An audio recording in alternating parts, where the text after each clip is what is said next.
Hello and welcome. This is Japan, and we're going to do a prediction for TNA Slammiversary. It is tonight, a little late on the video. It's one of those things. TNA is fun to watch, and I like doing it, but sometimes the storylines I don't always catch up on. But I feel like pretty confident with Slammiversary that I'm pretty in depth, at least on the main seven card matches. The pre-show matches, I'm not really sure exactly like the pathway to their fade, so it makes it a little bit harder to predict. But we'll just go down and talk about it. So the two countdown to Slammiversary matches, which I believe either happened before the show or maybe they've already happened. I actually honestly don't know, but I feel like there's a lot of different things that could happen. So we got Jake Something, Steve Macklin, and Mace Warner versus the real one, Josh Bishop and Jacob Fatu, which is absolutely crazy. We got, well, not Jacob. I was about to say we had a Fatu, and I messed up which one. Zilla. I'm excited to see this match though, because I like Zilla a lot. I don't think they're going to win. I do believe it's going to be the TNA I guess roster members. I'm not sure if anybody on the other side is actually part of it or they're just in here for this show. So I think that makes it a little easier. And then we got I think it's for the Knockouts Championship. I feel like it's got to be the Elegance brand retaining here against the Inspiration, which used to be the Iconics in WWE. I feel like the Inspiration would be the team to pick, but I kind of feel cheapened if they win it on the countdown show. Like they could have easily just put that on the regular show and slid one of these other matches somewhere else. But yeah, I guess that's the best way of saying it. I don't know. I could see them the inspiration winning, but I just think Delegates brand should win because of what they're doing here. So next up, we have the start of the main card. It is the System and Matt Cardona versus the NXT Dark State.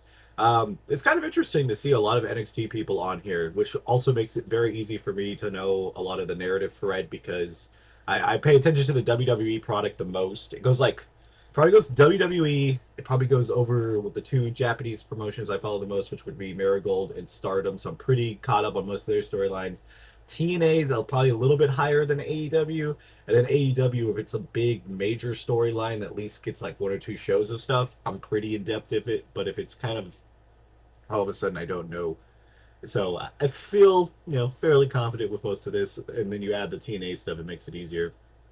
This one, I do believe it should be the TNA originals with the System and the Matt Cardona.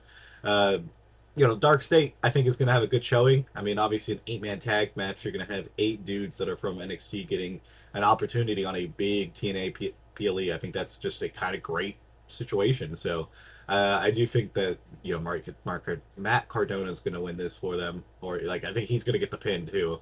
I don't know. That's the best way of saying it. Next up, we have Tessa Blanchard versus Indy Hartwell, another WWE versus WWE X person, which is majority of like these matches, which is kind of interesting. This one's actually interesting to me because honestly, in all sense of the word, Andy Hartwell should win this because Tessa Blanchard is came back in as like the top free agent that nobody wants there. And as you can see with the placement of in the card, she's just sliding down further and further. And honestly, that's how it should be. So she should lose to Indy Hartwell here to put Indy over, and it would help a lot more for the TNA Knockouts division because Indy Hartwell is by far the better commodity out of the two. Wrestling wise, I'm not really sure exactly. I've seen Tessa Blanchard wrestle quite a bit. I don't think she's necessarily good or bad. She's very competent in the ring, but not enough to be writing out all this other BS about. So next up, probably I don't even know if this is going to be a probably. It's probably going to be easily the best like physical match of the night. Like this is going to be the best wrestling. Cedric Alexander versus Musa Ali, two also WWE people or ex WWE people. These guys will absolutely cook it. I mean, they are just two of great wrestlers, and like they also are probably in the TNA organization, probably towards the top of being the best actual just wrestler.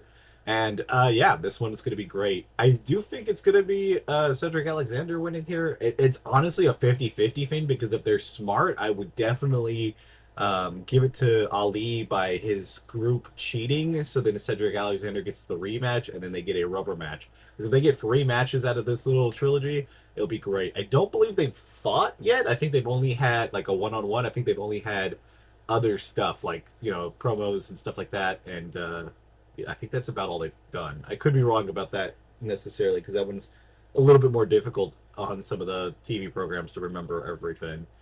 Next up, we have the X Division Championship, which is Moose versus Leon Slater.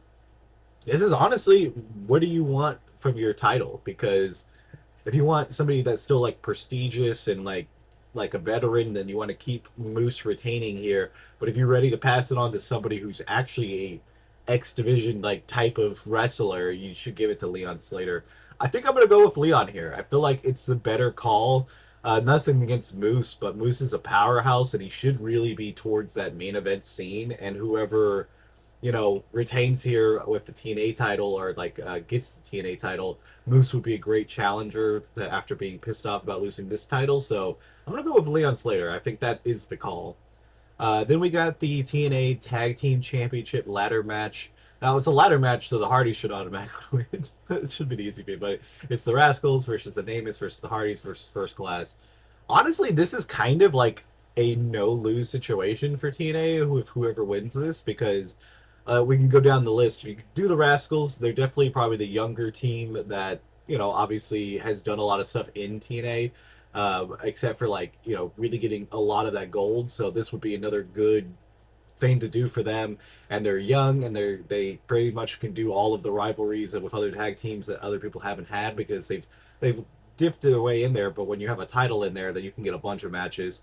The Namaths obviously are the champions right now. I do feel like Nick Namath should be working on other stuff other than this tag team division. It makes sense right now because it's a good spot to put him to elevate this division. But I feel like they don't necessarily need him to be doing that. So I, it's a take it or leave it on this win. The Hardys obviously are one of the greatest tag teams of all time, probably one of the most recognizable. They had the TNA titles not that long ago. They still have a little bit left in them. And then you got First Class, who has definitely shown one that they're in the business with TNA. They've done some NXT stuff. They've done everything to help the product. So they've been out there doing stuff, getting their name out there. So I could definitely see them winning here. I think I'm gonna go with the Hardys. I feel like it's Slammiversary and it's a ladder match. I feel like that just spells the Hardys winning. Then we go to the most intriguing match. This is probably one of the hardest matches to figure out. It is a title for title women's knockout match. It is for the NXT title and the TNA knockouts title. Marsha Samovich versus JC Jane. This is weird because I don't see Jane having double titles. Like nobody wants her in the title that she currently has, and to have her as both is kind of crazy. Marsha definitely seems like the better person to hold it. I don't see her TNA or her NXT run lasting super long, but there is a lot of potential rivalries that she can have there that could make it better. But I don't know. This one's very difficult. I believe we kind of see one or two things happening if with the men's match, because if Trick drops that title, then I could definitely see them doing something where Marsha gets the NXT title or the vice versa. But like, I don't see an NXT star having both titles, like the men and the women. So I'm gonna go with Marsha here. I do feel like there's gonna be some type of shenanigans where something happens and both titles aren't done. But if it is, I think Marsha's the better shot. Then we got right before the main event, AJ Styles returning. At least that's where they have it. I hope he has a match. I hope he goes down there and he gets a match against like Frankie Kazarian. I feel like he's not on this card for a reason, and that might be the reason. Because I feel like he comes down, talks, and he gets challenged right there, and obviously AJ Styles wins. AJ Styles wins against whoever challenges him, but I do actually hope he gets a match here. I think it would be too fitting. But then we get to the main event. It is Joe Hendry, Trick Williams, and Mike Santana for the TNA title.